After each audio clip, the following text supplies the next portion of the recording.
m'appelle Sandrine Sarrazin, je suis chargée de recherche à l'INSERM et je travaille au centre d'immunologie de Marseille-Lumini. La première grossesse, je l'ai gérée en me disant tout va bien se passer, on verra bien. Je dois avouer que je n'avais pas anticipé tous les changements que ça allait provoquer à la fois dans ma vie personnelle mais surtout dans ma vie professionnelle. Alors le deuxième, c'était plus confortable. Là, j'ai enfin pu vivre le congé maternité malgré tout, avec toujours cette culpabilité, un peu comme un sprint sur lequel tout le monde court et nous, on est juste arrêtés sur une chaise à côté en attendant. J'ai commencé ma carrière en étant très naïve sur ce sujet. Je pense que les choses ont vraiment changé en effet quand j'ai eu des enfants. Et où là, la carrière s'installant, là on voit la différence de traitement entre les hommes et les femmes.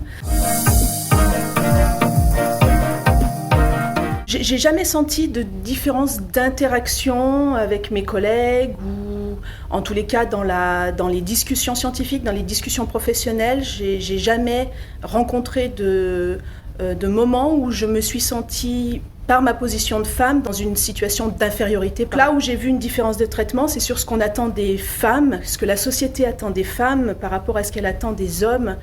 Et ça, je pense que c'est l'ensemble de la société, mais sans vraiment pointer quelqu'un en particulier. Oui, je crois que la situation s'améliore. On voit arriver maintenant les jeunes générations d'hommes qui ont parfaitement intégré, je crois, la parité et le partage des tâches, aussi bien au laboratoire qu'à la maison. Donc je pense que ces hommes-là, qui sont encore jeunes, auront une manière différente d'être pères aussi et d'être inclus dans la famille. Ce qui aiderait vraiment beaucoup, c'est d'avoir vraiment un congé, non pas maternité, mais un congé parental. Et je pense qu'il y a vraiment quelque chose à faire de ce côté-là.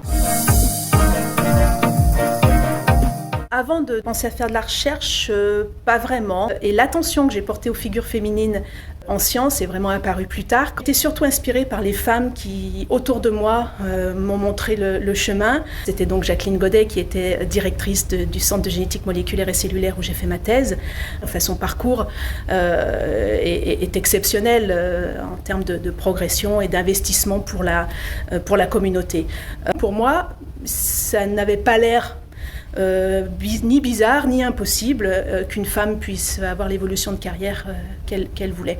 Les femmes qui ont fait avancer les connaissances, beaucoup d'entre elles n'ont pas été reconnues à leur juste valeur. Et maintenant, je serais pratiquement prête aussi à défendre ces femmes-là et d'aider à mieux faire connaître les avancées qu'elles ont pu mener.